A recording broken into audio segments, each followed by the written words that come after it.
예수님께서 요한의 침례터에서 사마리아를 향하여 가시고자 합니다. 말씀해 보니까 내가 반드시 사마리아를 통과하겠느니라고 말씀을 하십니다. 제자들이 얼마나 놀랐겠습니까? 사마리아로 중앙을 통과하겠다 그러니까. 요한의 침례터에서 수호가선까지는 약 60km, 65km 이 정도 되는 아주 먼 거리입니다. 그런데 주님께서는 그 길을 가시겠다고 나서시게 됩니다. 보통 사람이 우리가 이렇게 걸어 다니면은 1시간에 한 10시간 정도 간다 치면은 한 45km 정도, 빨리 걸으면은 50km 정도 갈 수가 있습니다. 그런데 65km를 가기 위해서는 최소한 10시간 이상, 11시간, 12시간 정도는 걸려야 갈 수 있는 거리입니다. 그것도 천천히 유유자작으로 가면 안 되고, 코에 기비 나고 발바닥에 땀이 날 정도로 막 달려가야 갈 수 있는 그런 거리를 주님께서는 가시게 됩니다. 6절에 보니까 예수님께서 피곤하여 우물 곁에 그대로 앉으신다고 말씀하시고 때가 6시쯤 되었다고 말씀을 하십니다. 요한의 침례터 근처에서 6시까지, 저녁 6시에 도착하기 위해서는 새벽 10시간 걸린다 치면 새벽 6시, 2시간 걸린다 치면 새벽 4시나 4시 반, 빨리 5시에 출발해야 도착할 수 있는 거리를 주님께서 가십니다. 쉬지도 안 하시고, 주무시지도 안 하시고, 졸지도 안 하시고, 밥도 안 드시고, 그러다 무작정 가셔야 되는, 오후 6시 도착하기 위해서는 가셔야 되는 그 길을 가시게 되는 겁니다. 여러분, 거의 고고학적인 관점으로 보면은 이 야곱의 우물이 그 수가선에서 한 서쪽으로 한 3km 정도 떨어진 곳인데 깊이가 보통 한 35m, 40m 정도 되는 그런 우물들입니다. 그때 여인이 물을 기르러 나옵니다. 물 한 항아리 한 개를 기르려고 그러면 얼마나 걸릴까요? 내려오는데 30초, 끌어올리는데 30초, 이러면 1분이면 한 5리터. 그러면 우리가 보통 18리터 통 있죠. 큰 통 받으려고 그러면 한 4분 정도 하면 되겠죠. 그냥 10분 안에는 다 받을 수 있는 거리입니다. 시간입니다. 65km 되는, 60km 이상 되는 그 거리에서 주님께서는 10분 동안에 물 떠오르는 그 여인을 만나시기 위해서 열심히 가시는 겁니다. 밤바닥 불이 나도록 가시게 되는 겁니다. 거의 다가가는 시점에서 제자들은 배도 고프고 피곤하고 힘들어가지고 주님과 동행하지 못하고 주님 혼자 쓰러질 듯이 우물에 도착했다고 말씀을 하시겠습니다. 제자들이 조금만 더 가면 될 것인데 너무 힘들어가지고 중앙시장 가가지고 실컷 곤드레밥 사먹고 빨간 돈에 사먹고 입이 벌겋게 막 사가지고 주님에게 와가지고 주님께 양식을 드리게 됩니다. 65km, 60km 되는 거리에서 10분 만에 물떠는 이 시점에 이 여인을 만나시기 위해서 주님은 움직이신 겁니다. 이것은 기적이 아닐 수 없습니다. 정말 기적입니다. 그 짧은 시간에 주님을 만나기 위해서 이렇게 가신다는 거예요. 가셔서 그 시간에 만나게 되는 것입니다. 또 다른 기적이 뭔지 아십니까? 여러분 손에 볼펜을 잡으시고 저 따라오시기 바랍니다. 자, 마음속으로 요 선이 이렇게 있습니다. 이 선 따라 쭉 따라 저를 따라오세요. 자, 내려가면 땅속으로 내려갑니다. 한 6,400km 쭉 중앙까지 내려갑니다. 그 점을 꼭 찍어주세요. 점 찍었습니까? 쭉 선을 끄면서 올라오세요. 잘 따라오고 계십니까? 이 선을 나왔습니다. 위로 올라갑니다. 자, 위로 올라갑니다. 구름까지 지났습니다. 북극성도 지나고 은하수도 지나고 쭉 처음까지 선을 껐습니까? 거기 자기들 집을 찾아보십시오. 문패에 내 이름이 있는가 찾아보시기 바랍니다. 그 문패에다가 점을 꼭 찍으세요. 이것이 영혼의, 이 세상에 우리에게 주신, 하나님께 주신 영혼의 길이라고 가정을 해봅시다. 얼마나 길고 어마어마한 길입니까? 거기다가 어느 한 시점에다가 점을 한번 꼭 찍어보세요. 찍었습니까? 찍었습니까? 네. 그 점이 우리의 이생인 것입니다. 이 어마어마한 이 삶 가운데 정말 이거 80세, 50세, 80세, 100세 이 짧은 삶을 사는 우리에게 우리를 만나시기 위해서 2000년 전에 주님께서 출발하셔가지고 오늘날 우리를 만나셨다는 거예요. 이거야말로 정말 기적 중에 기적이 아닐 수 없습니다. 너무나 놀라운 기적이죠. 자, 그런데 주님께서 이 사마리 여자를 만나셔가지고 제자들 보고 물 떠오라 할 수가 없었습니다. 제자들은 이미 중환시에 가서 물 사먹고 있으니까.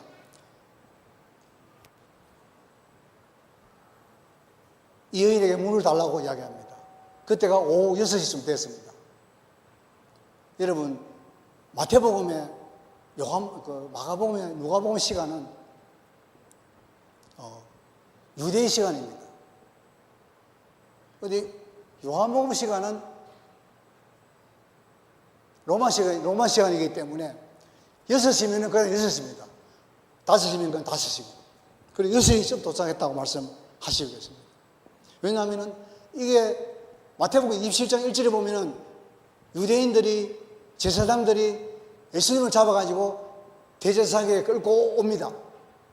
그때가 언제냐면은 새벽이라고 말씀을 하시고, 시간은 말씀 안 하고 새벽이라고 말씀하셨습니다. 그 새벽이 언제쯤이냐? 요한복음 19장에 보면은 6시라고 나와 있습니다. 그리고 6시에 재판 받으시고 9시에 십자가 달리시고 12시에 돌아가시고 3시까지 고난을 받으시고 그렇게 된 거죠. 십자가 달리시고 3시까지 고난 받으시고 돌아가셨죠. 그리고 6시쯤에 물 뜨러 왔는데 주님이 그 시간을 맞춰가지고 불이 낮게 와서 이 여인과 만나게 되었습니다. 그래서 생수에 대해서 이야기를 하십니다. 주님은 그 여인의 집으로 천천히 하루 자고 그 여인의 집에 갈 수 있었는데 불구하고 굳이 우물가로 나오시게 되었습니다. 왜냐하면 생수에 대해서 설명을 하기에는 이 우물이 가장 좋은 식생각 교지가 아닌가 그렇게 생각이 됩니다. 그래서 이 우물에 와서 주님은 생수에 대해서 이야기를 하시게 됩니다.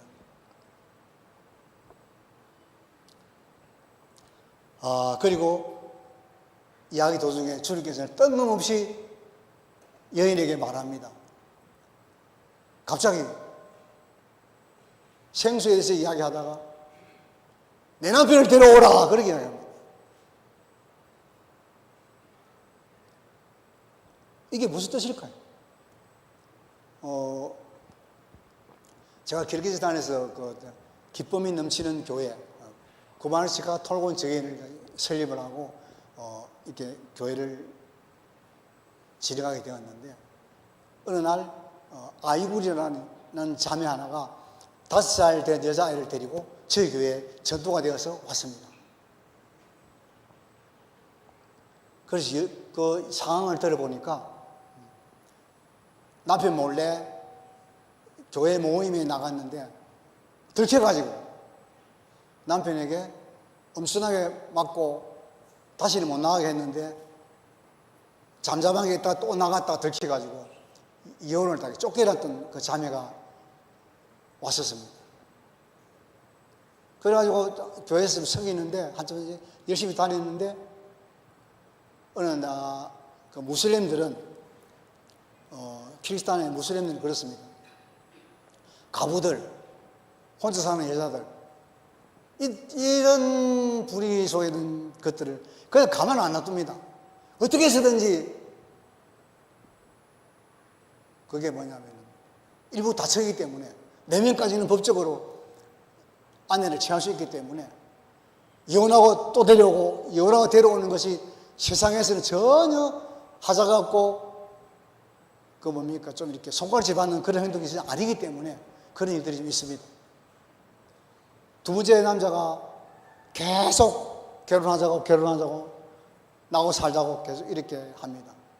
무슬림 사회에서는 여자가 남편이 없으면 살기가 굉장히 힘든 그런 곳입니다. 그래서 남편하고 다시 이렇게 두 번째 남편하고 살았습니다. 살다가 이 교회 다니는 것을 알고 가지 마라, 그만두라, 가지 마라 했는데 교회 나가다가 또 들켜가지고 두 번 다시 또 헤어지게 돼, 이혼하게 쫓겨나게 되었습니다. 그래서 제 교회 그래도 편하게 다녔습니다.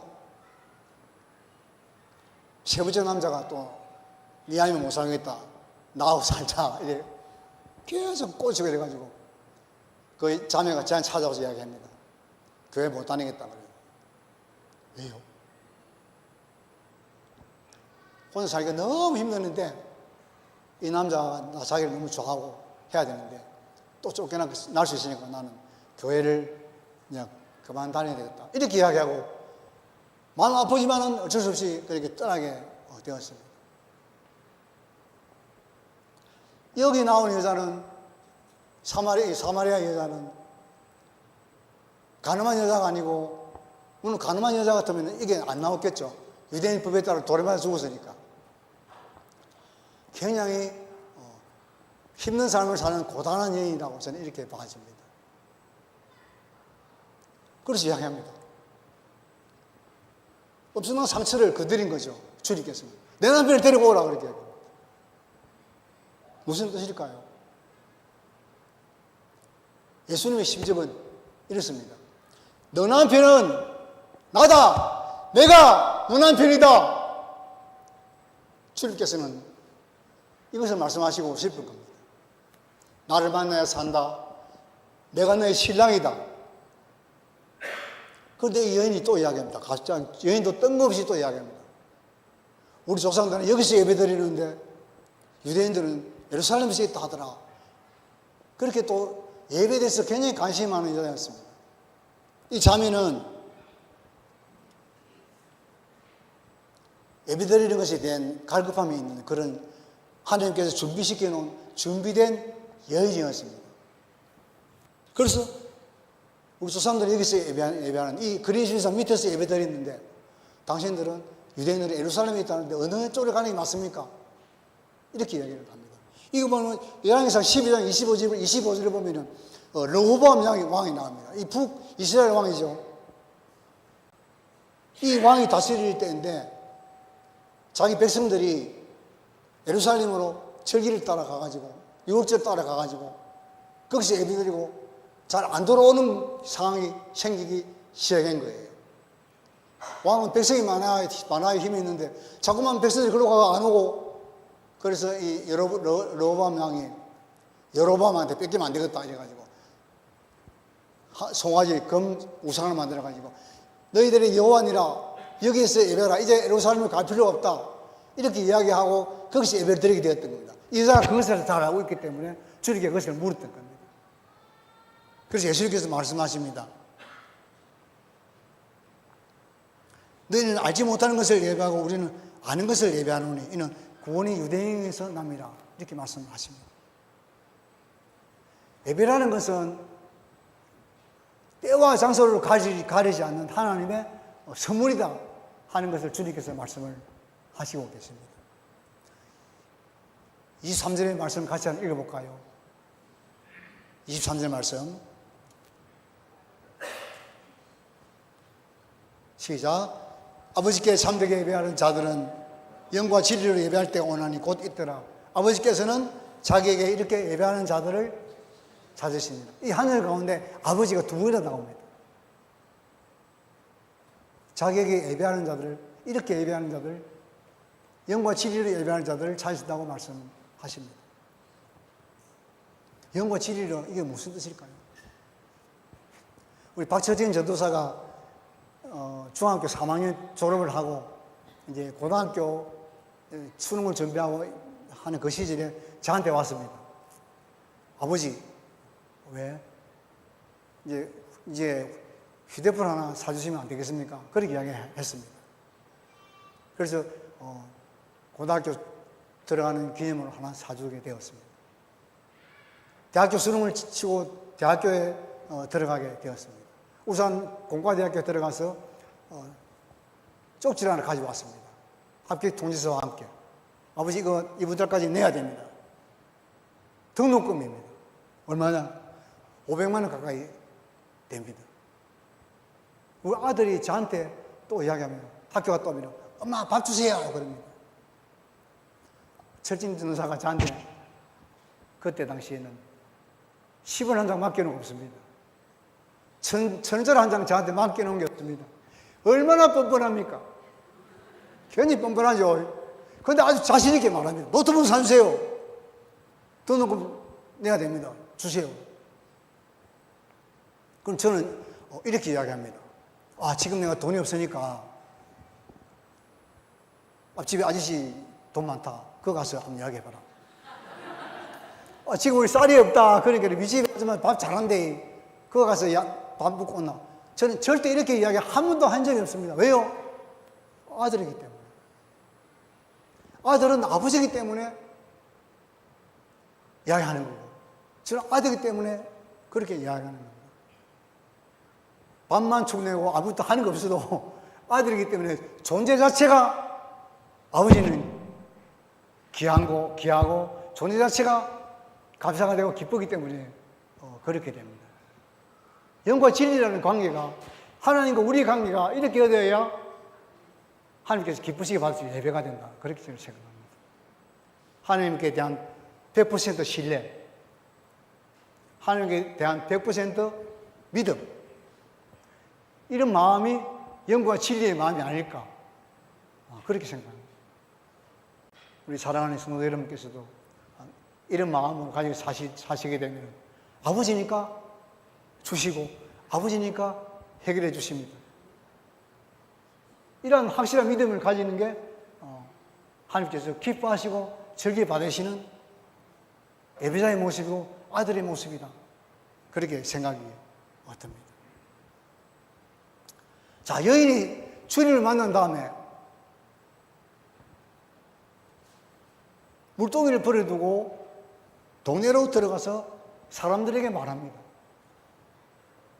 이 여인이 물 들어봤다가 예수님을 만나니까 생수 배달부가 된 거예요. 동네 가고 생수를 나눠주는 자가 본질이 변화된 겁니다. 물이 얼음이 된 거는 단순 변화고, 물이 얼음이 변하고 얼음이 수증이 변한 것은 단순 변화입니다. 이 여인은 그런 단순 변화가 아니고 본질이 변화된 겁니다. 왜요? 예수님 때문에, 복음을 들었기 때문에, 생수를 알았기 때문에 그렇게 이야기하는 겁니다. 주님이 얻어놓은 이 여인을 통해갖고 보라가 휘어져 추수할 것이 된 그 사마리아인들을 구원하기 위해서 이 준비된 여인을 사용하시게 되었던 겁니다. 우리가 이 중보자의 모습으로 이 땅에 살면은 하나님께서 우리를 통해서 그렇게 이야기하게 됩니다. 그래서 이 여인이 가서 이야기합니다. 와보라! 동네 사람들아. 그런데 이 여인의 말에 동네가 움직였습니다. 그렇죠? 우리의 말에 이웃이 움직이게 된 겁니다. 우리의 말에 노인복지회관이 움직이게 되고 경로당이 움직이게 되고 우리의 말에 동네가 움직이게 되는 역사가 일어난답니다. 이 여인의 말이. 왜 그렇게 됐을까요? 이 여인이 고단하고 힘든 삶을 살았지만은 이 여인의 삶은 예수 그리스도의 흔적을 남기는 삶이고 선한 가치를 많은 사람들에게 끼쳤던 그런 삶이 되었기 때문에 마을 사람들로부터 인정되어지고 마을 사람들로부터 신뢰가 있는 그런 모습이기 때문에 와보라 했을 때 동네 사람들이 만나 가볼까? 라고 동네가 다 움직이게 된 것입니다. 우리가 사는 곳에 우리가 있는 곳에서 이 아름다운 삶을 살 때에 복음적인 삶을 살고 섬기는 삶을 살고 나눠주는 삶을 살고 사람을 사랑하는 삶을 살 때에 하나님께서는 우리를 통해서 이런 역사가 일어나게 될 줄 압니다. 우리가 말할 때 사람이 움직이게 되는 겁니다. 그래서 이 여인이 변해가지고 그렇게 가버립니다.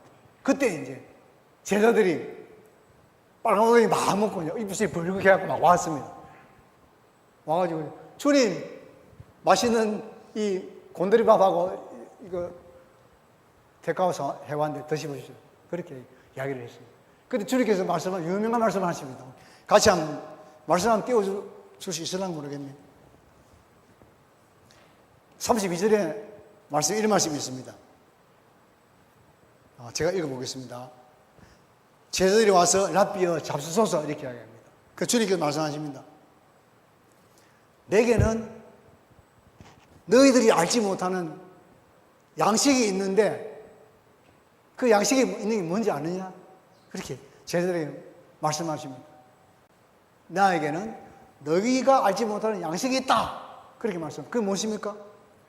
34절에 예수께서 이르시되 나의 양식은 나를 보내신 이의 뜻을 행하며 그의 일을 온전히 이루는 그것이다. 그렇게 말씀하십니다. 그것이 나의 양식이다. 그렇게 말씀하십니다. 즉 이거 뭡니까? 사명인 것입니다. 예수님께서 말씀하십니다. 사명이 나의 양식이다. 너희들이 알지 못하는 양식이 있는데 그것은 뭐냐? 사명이다. 사명이 나의 양식이다. 그렇게 말씀을 하십니다.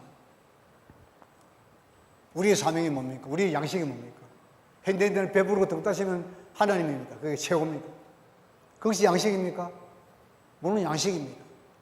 그러나 궁극적인 양식은 하나님께서 우리에게 주신 사명을 감당하는 것이고 진짜 아들의 모습으로 사는 것이 참 예배자의 모습으로 영과 진리로 사는 것이 우리의 모습이 되어야 될 줄 압니다. 그래서 우리가 이러한 사명을 가지고 살 때에 하나님께서 우리를 통하여 일하시고 말을 움직이게 되고 사람을 움직이게 되는 그런 놀라운 역사가 일어나게 되는 것입니다. 한번 나의 양식은 무엇일까? 한번 고민해보는 그런 시간이 되었으면 좋겠습니다. 나의 양식은 무엇인가? 나의 사명은 무엇인가? 동영상을 잠깐 보면서 또 말씀을 이어가도록 하겠습니다. 전사님 동영상 한번 켜주시겠습니까? 감사합니다. 저는 하나님의 부르심을 받고 2005년도에 키르기스탄으로 선교사 파송을 받았습니다. 그동안 하나님의 은혜로 키르기즈 종족을 품고 20년 동안 달려왔습니다. 20년 동안 사역하는 동안에 저도 나이가 차고 휘머리가 생기고 파뿌리가 다 돼가는 이런 시점에서 이제 남은 사역이 어떻게 할 것인가, 은퇴를 준비해야 되는 거 아닌가. 많은 선교사님들이 은퇴를 하고 이렇게 나가게 됩니다. 그런데 하나님께서 저에게 이렇게 말씀하십니다. 마음을 주셨습니다. 야 임마, 복음 전하는데 은퇴가 어디 있고 사퇴가 어디 있고 조퇴가 어디 있느냐? 안 된다. 이런 마음 주셔가지고 그리고 국내 선교의 길을 보여주셨습니다. 역선교사로 가야 된다는 마음을 주셨습니다. 그것은 어르신 세대에 대한 꿈이었습니다. 대한민국은 베이비붐 시대가 이제 노인 세대로 유입이 되면서 2025년도 노인 인구가 1,000만이 넘어서고 있습니다. 초고령 사회가 되었습니다. 우리 나이 드신 어르신들은 풍부한 경험과 인생 경험을 가진 고급 인력입니다. 그들의 다양한 재능으로 교회와 사회에서 적극적으로 참여할 수 있다면 건강하고 행복한 노후를 주도적으로 만들 수 있겠다. 저는 그렇게 생각을 했습니다. 그래서 저는 이번에 한국에 머물면서 몇몇 노인 복지시설에 가서 복음을 전할 기회를 가질 수가 있었습니다. 하나님께 주신 그 마음은 행복한 공간. 원래는 행복한 공방으로 하려고 그랬는데 공방은 좀 제한적이고 다양한 문화적인 컨텐츠가 있기 때문에 공방보다는 공간이 낫겠다 이래갖고 행복한 공간에 마음을 주셔가지고 선교적인 활용 방안에 대해서 이렇게 제가 나름대로 정리를 해보았습니다.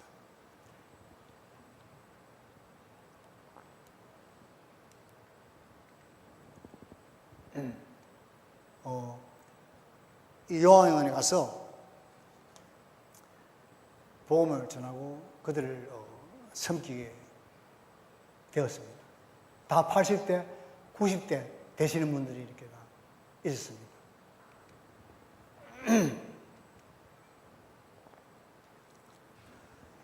사람들은 노후 대책을 열심히 합니다. 저금도 하고 적금도 넣고 보험도 들고 땅도 사고 집도 사고 하면서 철저하게 이렇게 한국 분들은 많이 이렇게 하시죠. 이게 뭡니까? 이제 나이가 들어서 내가 좀 노후에 편안하게 살 수 있는 노후 대책을 준비하고 있습니다. 그런데 더 중요한 것은 무엇이겠습니까? 사후 대책입니다. 이분들은 사후 대책에 대해서 한국의 노인분, 많은 노인분들은 사후 대책에 대해서 전혀 생각지 않고 신경도 쓰지 않고 있습니다. 저는 이분들과 복음을 전하고 대화하면서 사랑의 굶주려 있는 참 고단한 모습을 보았습니다.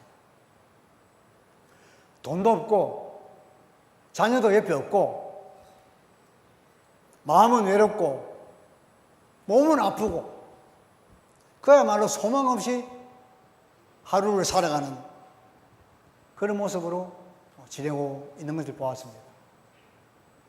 지하철 타면은 버스 타면은 노인들이 너무 많고 어른들이 너무 많습니다. 그분들은 어디로 갈까요? 그들을 그리스도의 사랑으로 한 번만 안아주기만 했는데도 눈물을 흘리며 고마워했습니다. 감동이 일어나는 것을 볼 수 있었습니다. 온 땅에 우리 어르신들이 넘쳐나는 이 시대에 하나님의 강한 부담은 어찌할 수 없었습니다. 노인 세대의 남은 삶은 너무나 짧고 급박한 시간대 위에 서 있는 것을 보게 하셨습니다. 하나님께서 저에게 주신 부담이었습니다. 비전이었습니다. 사명이었습니다. 그분들에게 교회와 함께, 교회와 어울려서 주의 사랑으로 베풀고 나누고 섬기고 사랑하며 살 수 있는 국내 선교의 길을 나아가라는 꿈을 꾸게 하셨습니다.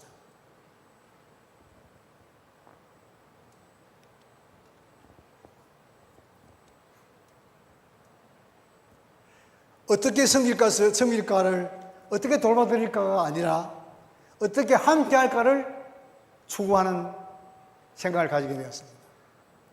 그래서 지역교회와 협력하여서 붕어빵 전도로 통한 선한 가치를 공유하는 그런 나누는 모임이 되었으면 좋겠다.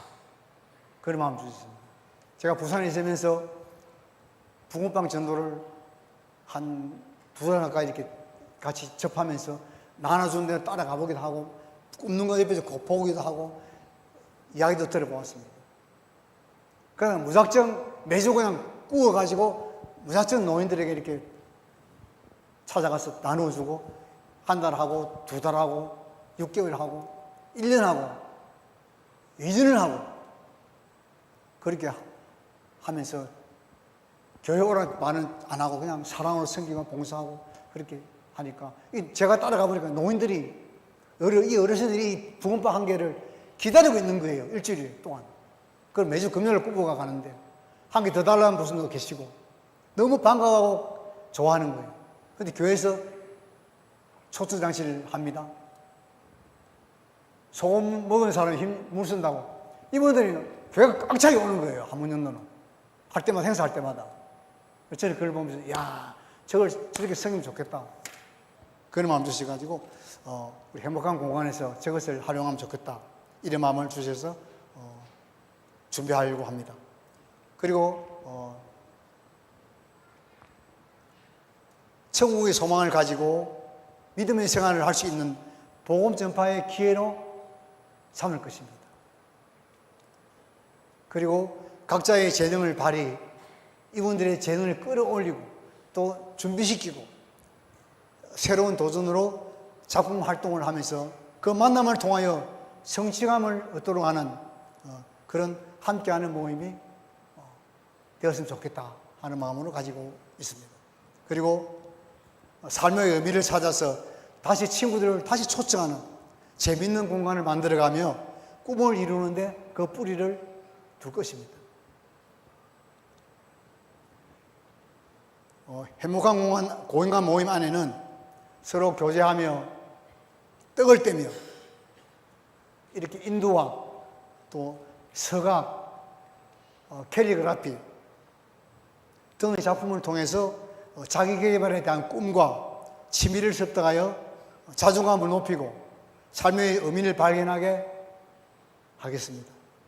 무엇보다도 예수 그리스도를 만나는 커뮤니티가 되기를 소망합니다.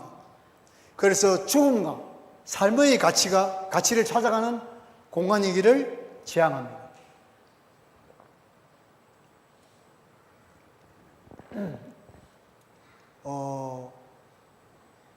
이번에 이것은 제가 그냥 무작정 생기는 것보다 자격증이 있으면 좋겠다. 지금 한국은 학력 위주가 아니고 자격증 시대더라고요. 무조건 학력은 다 평정됐으니까 무조건 자격증. 이게 중요하더라고요. 자격증이 있느냐 없느냐에 따라서 사람들의 반응이 많이 달라지니까요. 그래서 이걸 제가 배우면서 자격증을 인도와 지도자 과정 자격증을 획득하게 되었습니다. 그래서 이거를 시험 치기 위해서 만들어가지고 작품을 올려가지고 합격을 해서 자격증을 받았습니다. 이런 것들이 통해서 이제 복지관에서도 어필할 수 있고 또 가르치면서 또 야매라 아십니까? 야매라는 말을 무가로 하는 것보다는 그래도 뭔가 있으면 조금 더 그래 낫겠다 싶어서 그렇게 준비를 하게 되었습니다. 저는 9월 9일 날 가가지고 이 사역 준비를 하고 어디에 전쟁할 것인지 어디로 갈 것인지 기도하면서 다시 한국으로 잘 준비해가지고 나올 것입니다.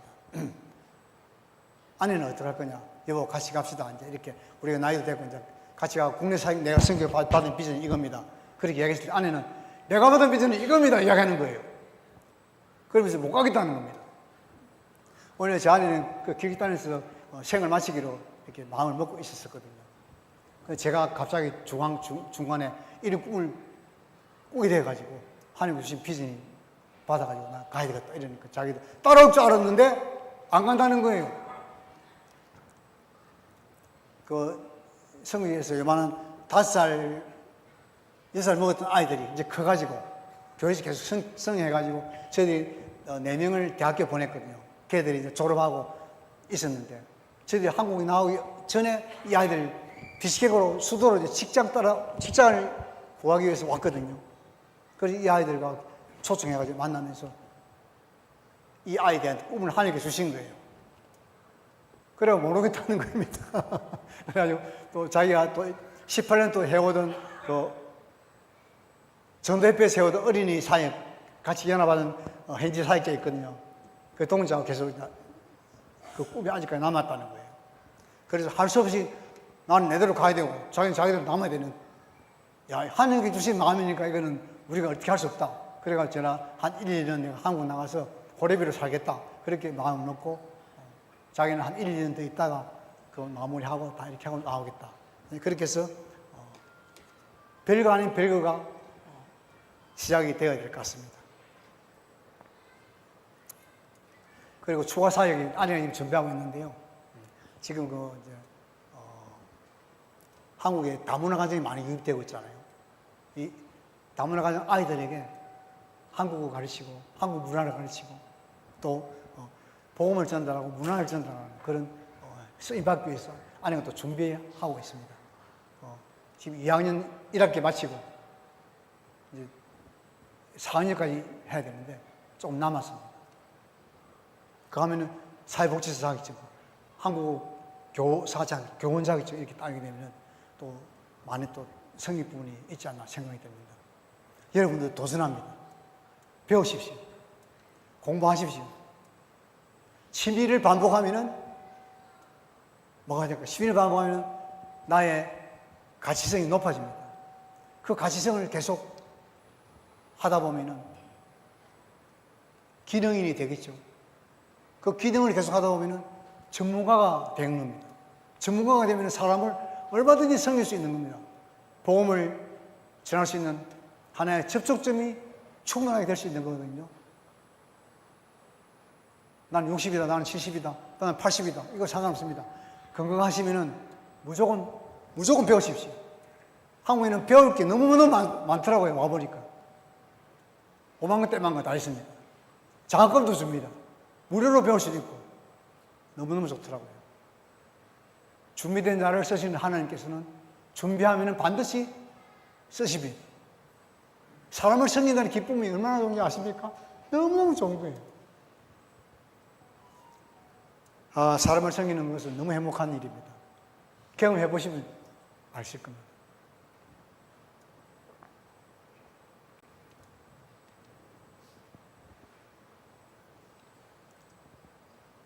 성교는 하나님께서 하십니다. 해외 성교든지 국내 성교든지 성교는 하나님께서 하시고 또 사람이 혼자서 하는 것이 아닙니다. 여러분들의 기도, 서로서로 성도들의 기도와 관심과 사랑이 성교지에서 또 이 국내 성교지에서 이루어질 줄 압니다. 한국도 제가 역성교하는 이유를 보니까 한국도 성교화가 성교지가 되어갑니다. 여기도 당연히 성교지가 되어갑니다. 여러분들도 국내 선교사라는 자부심을 가지고 배우시고 사람을 내가 어떤 달란트를 가지고 사람을 섬길 것인가 고민하면서 내 남은 여정, 살아온 나를보다 살아갈 짧은 이 여정 속에서 이 점 같은 이 여정 속에서 내가 어떤 것으로 주님께 영광을 돌리고 이 땅을 떠날 것인가 고민하면서 도전하시기를 주의 이름으로 축원합니다.